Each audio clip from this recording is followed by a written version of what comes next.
हरिः ओम् हरिनाम कथन दवानलज्वालचेकालवे घोराघकाननमुलु వైకుంఠ దర్శన వాయుసంఘంబుచే తొలగవే బహుదుఃఖతో యదములు కమల నభధ్యాన కంఠీరవంబుచే కూలవే సంతాపకుంజరములు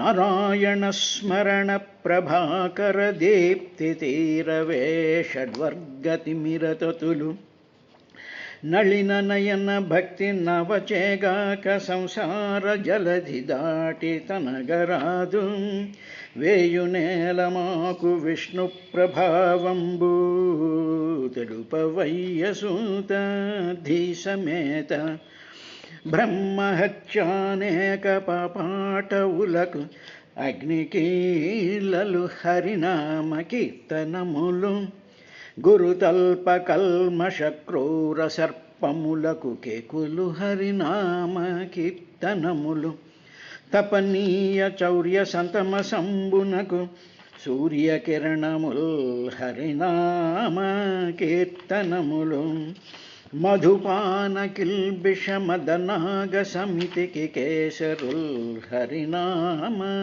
కీర్తనములు మహిత యోగోగ్ర నిత్య సమాధి విధుల నలరు బ్రహ్మాది సురలకు అందరాని భూరి నిర్వాణ సామ్రాజ్య భోగభగ్య ఖేళనంబులు హరినామ కీర్తనములు ముక్తికాంతైకాంత మోహన కృత్యముల్ కేలిమై హరినామ కీర్తనములు సత్యలోకానంద సౌభాగ్యయుక్తముల్ కేలిమై హరినామ కీర్తనములు మహిత నిర్వాణ సామ్రాజ్యాభిషిక్తముల్ కేలిమై హరినామ కీర్తనములు బహుకాల జనిత తపఫలసారముల్ కేలిమై హరినామ కీర్తనములు పుణ్యమూలంబులు అనపాయ పోషకంబులు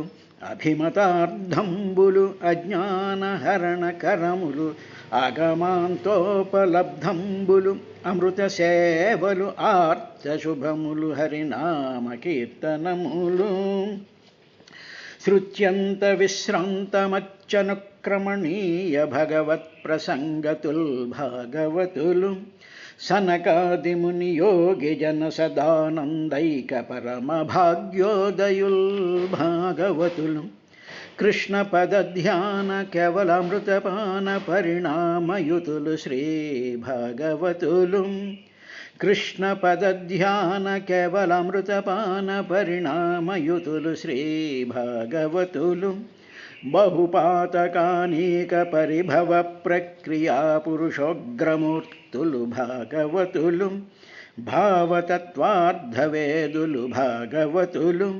బ్రహ్మవాదానువాదులు భాగవతులు సిరులు తన రంగనన్నడు చేటులేని పదవి నొప్పారు వారు ఓ భాగవతులు. హరి ఓం కస్య రూపమభూద్వేధాయత్ కాయమభిచక్షతే తాభ్యాం రూప విభాగాభ్యాం మిథునం సమపద్యత యస్తు తత్ర పుమాంసో భూమను స్వయంభవ స్వరాట్ స్త్రీయాసితశతరూపాఖ్యా మహిషస్య మహాత్మనః తథా మిథునధర్మేణ ప్రజా హ్యేదాం బభూవిరే స చాపి శతరూపాయాం పంచాపత్యానజీజనత్ ప్రియవ్రతోత్తానపదౌ తిస్రః కన్యాశ్చ భారత కూతిర్దేవహూతిశ్చ ప్రసూతిరితి సత్తమ ఆకూతిం రుచయే ప్రదాత్ కర్దమాయతు మధ్యమాం దక్షయాత్ ప్రసూతిం చ యత ఆపూరితం జగతు అంటూ మైత్రేయ మహర్షి విదురుడికి ఈ తృతీయాధ్యాయంలో తృతీయ స్కంధంలో 12వ అధ్యాయం పరిసమాప్తిని చేసేటువంటి విషయం చెప్తూ ఉండేటువంటి సందర్భంలో ఉన్నాం. నిన్న చూసినటువంటి విషయం ఏమిటి అంటే ఆ నవబ్రహ్మలు కూడా ఏమీ వాళ్ళకి అంత శక్తి సమన్వితులైనా సరే భూరి వీర్యేణ అంత శక్తి సమన్వితులై ఉండి కూడా అవిస్తృతం ఈ జగత్తు సృష్టి విస్తారం అవటం లేదు, మల్టిట్యూడినల్ అంటే మల్టిప్లికేషన్ అవటం లేదు అనేటువంటి విషయం వచ్చిన తరువాత ఓ విదురా తత్ ఆ విషయాన్ని జ్ఞాత్వా తెలుసుకుని భూయ మరల ఆయన హృదయే బ్రహ్మగారు హృదయమునందు చింతయామాస ఆయన ఆలోచించడం ప్రారంభించాడయ్యా. ప్రారంభించినటువంటి ఆలోచనల్లో నుంచి మొట్టమొదటి బ్రహ్మగారికి తట్టింది ఏమిటంటే అహో అద్భుతమేత్మనే వ్యాపృతస్యాపి నిత్యదా. ఇది అహో చాలా ఆశ్చర్యంగా ఉంది, నవబ్రహ్మలు ఉన్నారు, నాలో సంకల్పం ఉంది, అయినా సరే ఈ మల్టిప్లై అవటం లేదేమిటి సృష్టి అని ఆశ్చర్యం ఇది. తర్వాత అహో అద్భుతం, అహో అంటే ఆశ్చర్యము, అద్భుతం చాలా అద్భుతంగా ఉంది అని అంటూ నిత్యదా సర్వకాలములయందు కూడా వ్యాపృతస్య అపి అంటే నేను పనిచేస్తూనే ఉన్నాను కదా, కంటిన్యూస్గా నేను పనిచేస్తూనే ఉన్నాను. చేస్తూ ఉన్నా కూడా ప్రజాహ ఈ ప్రాణులు ఉన్నారే అంటే 84 లక్షల జీవరాశులు భూమి మీద ఉండేటువంటి వాళ్ళు, మిగతా 14 లోకాల్లో ఉండేటువంటి అనేక రకాలైనటువంటి జాతులు ప్రజాహ ప్రాణులు నహి ఏధంతే వర్ధిల్లకుండా ఉన్నారు. ఏమిటి ఇంకా రావటం లేదండి, పెరగటం లేదేమిటి, ఏవో మోడల్స్ కింద ఉన్నట్టే ఉన్నారు తప్ప వాటి యొక్క పెరుగుదల లేదేమిటి అన్నారండి. అంటే ఉదాహరణకి చూసారా, మనం ఈ షాపుల్లోనూ అక్కడ మోడల్స్ పెడతారు, ఏదో ఈ డ్రెస్ వేసి ఆ డ్రెస్ వేసి అది వేసి ఇది వేసి మోడల్స్, అలా మోడల్స్ కిందే ఉన్నాయి తప్ప అవి పెరగటం లేదేమిటా అని అంటూ ఆయన ఒక సింపుల్ కన్క్లూజన్ ఒకటి చేశాడు. ఏమిటంటే అత్ర ఈ విషయంలో దైవం విఘాతకం, ఆ పరమాత్మ దీంట్లో ఏదైనా ఆయనే ఒక విఘాతాన్ని ఒక ప్రతిబంధకాన్ని ఆయన పెడుతూ ఉన్నాడా, నూనం తప్పకుండా ఆయన చేస్తున్నటువంటి ప్రతిబంధకమే అని ఏవం ఈ విధంగా యుక్తకృత ఇంత నేను చేస్తున్నా కూడా ఈ ప్రతిబంధకం వల్ల సృష్టి వర్ధిల్లటం లేదు అనుకున్నటువంటి ఆ బ్రహ్మదేవుడు ఏం చేశాడు అంటే యుక్తకృత తరువాత దైవం ఆ పరమాత్మ యొక్క అనుగ్రహాన్ని భావన చేశాడు. ఆవేక్షత అప్పుడు ఆయన భావన చేయడం ప్రారంభించాడు. ఇక్కడ మనం చిన్నగా పట్టుకోవలసినటువంటి పాయింట్ ఒకటి ఉందండి. ఏమిటి అంటే మనం ఏదైనా అనుకున్నాం అనుకోండి, అనుకునేటప్పటికి దానికి ఒక విఘాతమో ఒక ప్రతిబంధకమో ఏదో కలుగుతుంది. కలిగిన వెంటనే నేను ఇంత గొప్పగా చేశాను కదా, నేను ఇన్ని ప్రయత్నాలు చేశాను కదా, ఇలా చేశాను కదా, అలా చేశాను కదా, నా ప్రయత్నం అంతా విఫలమైపోయింది, కాబట్టి దీనికి ఏదో భగవంతుడు ఒక ప్రతిబంధకం పెట్టుంటాడు అని మనం ఏం చేస్తాము అంటే ఇది భగవంతుడి విలాసము, భగవంతుడి యొక్క ఆజ్ఞ లేకపోతే ఇది ఇలా జరగదు అనేటువంటి కన్క్లూజన్కి వస్తాం. అది కొంతవరకు సత్యం. తర్వాత ఇక రెండోది ఏమిటి అంటే నీలో ఒక డెఫిషియన్సీ ఉంది, నీలోనే ఒక కొరత ఉంది, నీ యొక్క సంకల్పంలోనే లేకపోతే నీ యొక్క ఆలోచనలోనే ఒక కొరత, ఒక లేమి, ఒక డెఫిషియన్సీ ఉంది, ఒక కొరత ఉంది. కాబట్టి ఆ కొరతని కూడా నువ్వు గ్రహించాలి. ఒకటేమో భగవంతుడు చేస్తూ ఉన్నాడు కాబట్టి భగవంతుడి యొక్క విలాసం వల్ల ఈ నిరోధం ఏర్పడుతోంది, కరెక్ట్. ఇక రెండవది ఇమ్మీడియట్గా మనిషి ఆలోచించుకోవాల్సింది ఏంటంటే నేను చేసేటువంటి ప్రయత్నంలోనూ నేను అనుకునేటువంటి దాంట్లోనూ నేను చేసేటువంటి క్రియల్లోనూ ఏదో ఒక దోషము, ఒక కొరత ఉంది. కొరత అంటే ఏమిటో ఒక డెఫిషియన్సీ ఉంది అని మనం గ్రహించుకోవాలి. మనం అది గ్రహించుకోం. నేను పర్ఫెక్ట్గా చేశాను కదా, నాకు ఇది కదా అది కదా అనుకుంటూ ఉంటాం. ఇప్పుడు బ్రహ్మగారు తను చేసినటువంటి ఆ కొరత ఏమిటో ఆయన గ్రహించాడు. అది భాగవతం మనకి చెప్తోంది. ఇప్పుడు మనం సంకల్పించినటువంటి ఏ పనైనా అవ్వకపోతే ఓహో భగవంతుడికి ఇది ఇష్టం లేదు కాబోలు, ఏదో సత్యనారాయణ చేసాం అనుకున్నవేం రాలేదు కాబట్టి నా మీద భగవంతుడికి దయ లేదన్నమాట అనుకుని ఒకటి. ఇక రెండవది నాలో ఏదో కొరత ఉన్నది. ఏమిటా కొరత అంటే చాలా క్లియర్గా భాగవతం చెప్పింది. మనం ఫాలో అవ్వాల్సింది ఏమిటంటే అప్పుడు ఆయన కశ్య బ్రహ్మగారు ఏం చేశాడు అంటే ఆయన దైవం ఆవేక్షత, పరమాత్మను ఆవేక్షత.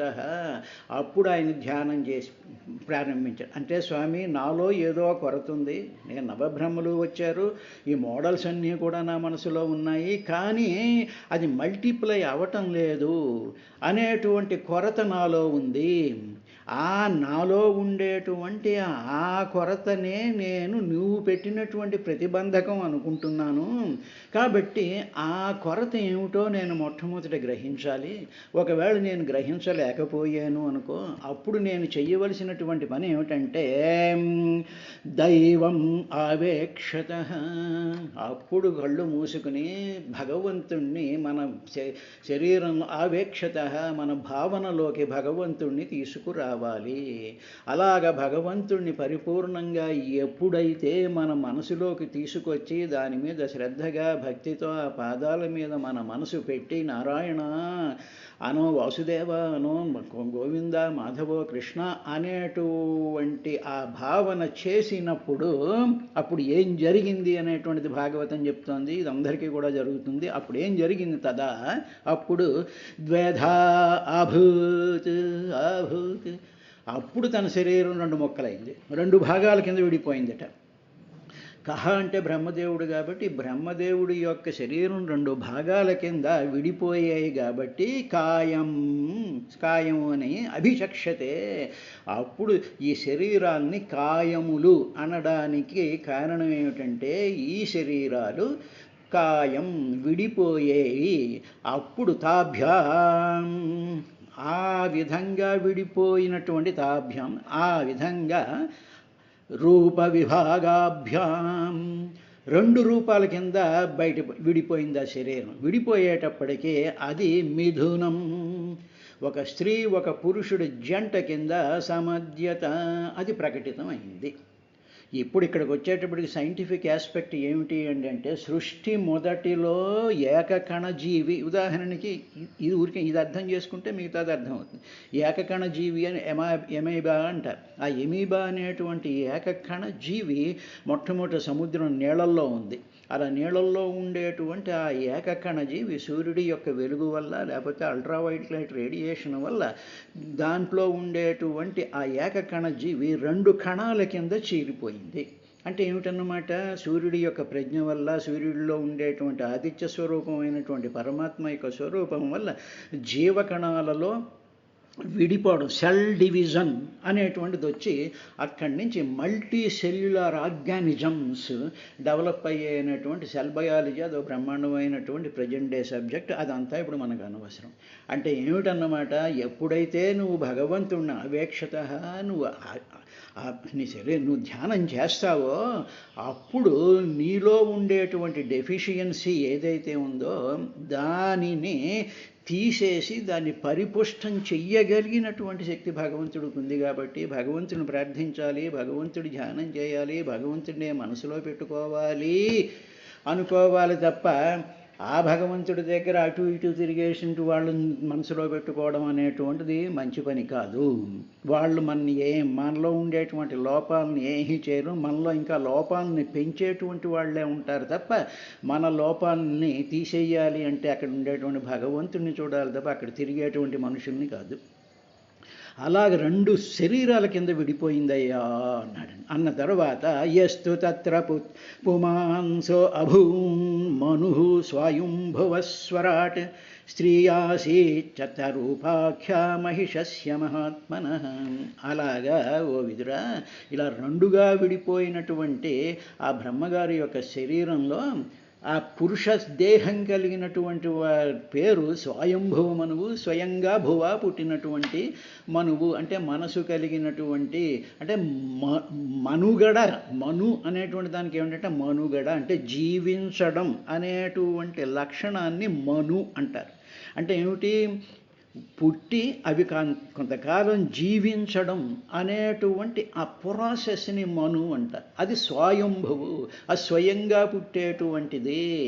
కాబట్టి స్వయంగా పుడుతుంది కాబట్టే గర్భంలో కానీ ఆ పిల్లవాడు ఉన్నప్పుడు అప్పుడు తల్లి తినేటువంటి ఆహారాన్ని తీసుకుని అందులో ఉండేటువంటి దైవశక్తి యొక్క ఆ స్వయం శక్తి వల్ల ఆ శరీరం స్వయం తనంతట తను అలా పెరుగుతూ ఉంటుంది. తనంతట పెరుగుతూ ఉంటుంది అంటే ఆ గర్భంలో ఉండేటువంటి శిశువు యొక్క సంకల్పంతో కాదు, భగవంతుడి యొక్క సంకల్పమే స్వయం. ఆ స్వయం వల్ల ఈ శరీరం పెరుగుతూ ఉంటుంది, మనుగడ సాగిస్తుంది. కాబట్టి ఆ ప్రాసెస్ని స్వయంభవ మనువు అన్నారయ్యా. ఆ జంటలో పురుషుడి పేరు స్వయంభవు. ఆయన ఈ లోకానికి సార్వభౌముడు అయ్యాడు. అంటే మొట్టమొదటి పుట్టాడు కాబట్టి ఆ స్వయంభువు యొక్క సంతానం, వెల్ధిల్లినటువంటి సంతానమే ఈనాడు మనం చూస్తున్నటువంటి సకల జీవరాశులు, మానవులు, సకల లోకాల్లో ఉండేటువంటి వాళ్ళు, వీళ్ళందరూ కూడా ఆయన వాళ్ళే వచ్చాయి. తరువాత ఆ స్త్రీ ఆసీత్, ఆవిడ పేరు శతరూపాఖ్య. శతరూప ఆఖ్య అంటే పేరు కలిగినటువంటిది. ఆ స్త్రీ స్వభావం ఉన్నదే, ఆ స్త్రీ యొక్క రూపం శతరూప అని పేరయ్యా. ఇప్పుడు ఆ శతరూప అనేటువంటి ఆ స్త్రీ భాగం, ఆ స్త్రీ శరీరం ఈ పురుష శరీరానికి మహిషస్య మహాత్మనః, ఆయన సార్వభౌముడయ్యాడు. తరువాత ఆవిడ ఆయన యొక్క మహిషి. మహ్యతే పూజ్యతే ఇది మహిషి అని అర్థం. పూజింపబడేటువంటి ఆ స్త్రీ యొక్క దేహాన్ని మహిషి అంటారు. ఈయన రాజు కాబట్టి, రాజుగారి భార్య మహిషి కాబట్టి పట్టమహిషి అనేటువంటి మాటలు విన్నాంగా. మహిషి అంటే మహ్యతే పూజ్యతే ఇది మహిషి, పూజింపబడేటువంటిది. ఎందుకు పూజింపబడుతుంది మహిషి, ఆ స్త్రీ ఎందుకు పూజింపబడుతుంది అంటే భగవంతుడి యొక్క సంకల్పమైనటువంటి బహూనాం ప్రజాయేతి, ఇన్ని రకాలుగా జీవులు పుడుతూ ఉండాలి అనేటువంటి భగవంతుడి యొక్క కోరికను తీర్చేటువంటి సిస్టమ్ స్త్రీ కాబట్టి మహ్యతే పూజ్యతే ఇది మహిషి అన్నారండి. అందువల్ల భగవంతుడి కోరిక తీర్చేటువంటిది స్త్రీ కాబట్టి ఆవిడ పూజింపబడుతూ ఉంటుంది. అందుకనే ఎత్ర స్త్రీ పూజ్య నార్యంతు పూజ్యతే తత్ర రమంతే దేవతాః అన్నారుగా. ఎక్కడ స్త్రీలు పూజింపబడతారో అక్కడ దేవతలు ఉంటారు అంటే కారణం అది. భగవంతుడి యొక్క కోరిక తీర్చేటువంటి అవయవములు కలిగినటువంటిది స్త్రీ అని.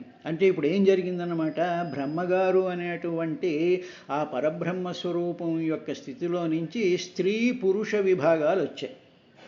ఇప్పుడు పురుష శరీరంలో ఉండేటువంటిది లింగభేదం లేనటువంటి జీవుడు ఉంటాడు, స్త్రీ శరీరంలో కూడా అదే జీవుడు ఉంటాడు. ఆ జీవుడికి లింగభేదం ఉండదు.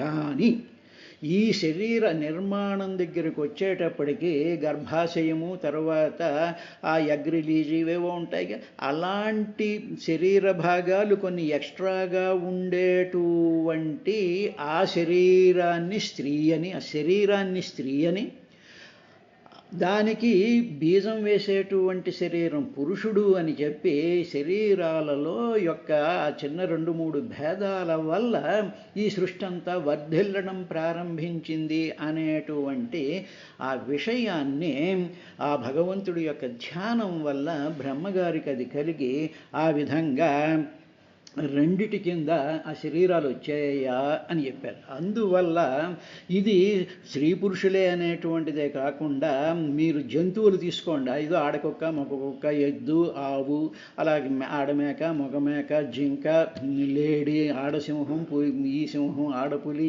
ఈ పులి అంటే ఏమిటి, ఇవన్నీ ఏమిటంటే ఈ విధంగా ఆ సెల్ డివిజన్ జరిగి కొన్ని రకాలైనటువంటి ఆ ప్రాసెస్ని, ఆ సిస్టమ్స్ని ఆ శరీరాల్లో ఇన్బిల్ట్ చెయ్యడం వల్ల భగవంతుడి సంకల్పమైనటువంటి ఈ సృష్టి వర్ధిల్లుతోంది అనేటువంటి విషయాన్ని, ఆ సైంటిఫిక్ కాన్సెప్ట్స్ని ఇందులో చెప్పారు. ఇది అయిన తర్వాత తథా మిథున ధర్మేణ ప్రజాహేదాం బభూవిరే సచాపి శతరూపాయాం పంచాపత్యాన జీజనత్. తరువాత తదా ఆ విధంగా ఓ భారత, ఓ విదురా, మిథున ధర్మేణ మిథున ధర్మం చేత ప్రజా, అప్పుడు ఈ ప్రజలు, ఈ ప్రాణులు అప్పుడు వీళ్ళు ఏం చేసి, దానివల్ల ఏం జరిగింది అంటే యథాం బభూవిరే, యథాం బభూవిరే, అప్పుడు ఈ ప్రజల యొక్క మల్టిప్లికేషన్ జరగడం ప్రారంభించింది. అంటే ప్రజల యొక్క మల్టిప్లికేషన్, ప్రజలంటే ప్రాణులు అని అర్థం. ఒక ప్రజలంటే మానవులనే కాదు, ప్రాణులు అని అర్థం. ఈ ప్రాణుల యొక్క వర్ధిల్లడం ఎందువల్ల జరిగింది అంటే ఆ మిథున ధర్మేణ, మిథునం యొక్క ధర్మం వల్ల. అంటే మిథునము అనేటువంటి దానికి అర్థం ఏమిటంటే, మిథున అంటే సంయోగమును మిథునము అంటారు, కలయికని మిథునము అంటారు. అంటే ఏమిటన్నమాట, స్త్రీ పురుష శరీరాల యొక్క సంయోగం అనేటువంటి ఆ ధర్మం ఉందే, ఆ స్థితి ఉందే, ఆ ధరించేటువంటిది ఉందే, ఆ ధర్మం వల్ల తదా, ఆ విధంగా మిథున ధర్మేణ, అప్పుడు తదా, అప్పుడు మిథున ధర్మేణ, వాళ్ళు వేరేగా ఉండకుండా వాళ్ళ యొక్క సంయోగం వల్ల ప్రజా, ప్రాణులు యథాం బభూవిరే, వాళ్ళు వర్ధిల్లడం ప్రారంభించారయ్యా అన్నాడు. అందువల్ల విత్తనం ఉందనుకోండి, అది బీజం, అది భూమిలో పడుతుంది, అది స్త్రీ. కాబట్టి ఈ రెండిటి, విత్తనము భూమి యొక్క సంయోగం వల్ల చెట్టు అనేటువంటిది పుడుతూ ఉంటుంది. కాబట్టి ఆ చెట్టులో ఉండేటువంటి పుష్పాల మీద మరొక చెట్టు మీద నుంచేటువంటి విత్తనం, లేకపోతే అదొక బీజం వచ్చి పడేటప్పటికి అది పండు కింద మారుతూ ఉంటుంది. అదేవిధంగా సమస్త ప్రాణుల్లోనూ కూడా ఈ విధమైనటువంటి వర్ధిల్లడం చెందుతూ ఉంటుంది. ఇక్కడ వర్ధిల్లుట అనేటువంటి దానికి ఇంకొక అర్థం కూడా ఏంటంటే, వర్ధిల్లడము అంటే పెరగడము ఒకటి, తరువాత ఖండింపబడడం కూడా ఒకటి ఉంటుంది. అందువల్ల పెరగడం పెరుగుతూ ఉంటుంది, ఖండింపబడడం కూడా అనేటువంటి ధర్మం ఉంటుంది. ఖండంటే మరణం చెందడం అనేటువంటిది అనమాట.